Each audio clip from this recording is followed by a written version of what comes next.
Welcome to Bangladesh. ঢাকায় এসে পৌঁছেছেন, তবে বিমানবন্দর ছাড়ার আগে নিজের ব্যাকপ্যাকগুলো ঠিকঠাক আছে কিনা সেটাই যেন চেক করে নিচ্ছেন টিম ডেভিড। গুনে গুনে দেখছেন সবগুলো ব্যাগ আছে কিনা ঠিকঠাক।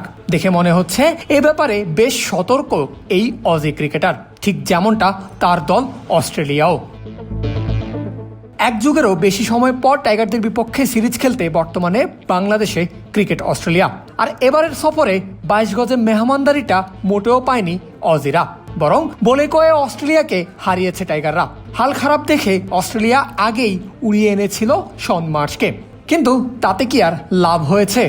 এখন হোয়াইট ওয়াশ এড়াতে পারে কিনা সেটাই দেখার অপেক্ষা রবিবারে। ওয়ানডে সিরিজ ইতোমধ্যেই হাতছাড়া হয়ে গেছে। এবার টি-20তে বাংলাদেশকে বিন্দু পরিমাণও হেয় করার মতো বোকামি করতে চাইছে না ক্রিকেট অস্ট্রেলিয়া। নিজেদের বড় বড় সব নাম একসঙ্গে করে স্কোয়াড ঘোষণা দিতে যে মরিয়া অজিরা, টিম ডেভিডই তো তার প্রমাণ। 5+ স্টার রেটিং প্রাপ্ত দেশের সর্বোচ্চ বিদ্যুৎ সাশ্রয়ী ওয়ালটন এসি। স্মার্ট কমফোর্ট এখন নেক্সট লেভেলে।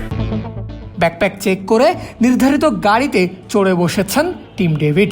এরই মধ্যে পেয়েছেন বাংলাদেশে স্বাগতম। জবাবে ধন্যবাদ জানাতেও ভোলেননি সিঙ্গাপুরি অস্ট্রেলিয়ান এই ক্রিকেটার। Welcome to Bangladesh. নিজের সর্বশেষ ম্যাচটা খেলেছেন আইপিএল এর ফাইনালে, সেখানে হয়েছেন আইপিএল চ্যাম্পিয়নও। বিশ্ব ক্রিকেটে টিম ডেভিড দানবীয় ব্যাটার হিসাবেই পরিচিত। 4 ছক্কা মারায় বেশ ওস্তাদ। বুঝাই যাচ্ছে হুঁশ হয়েছে অস্ট্রেলিয়ার।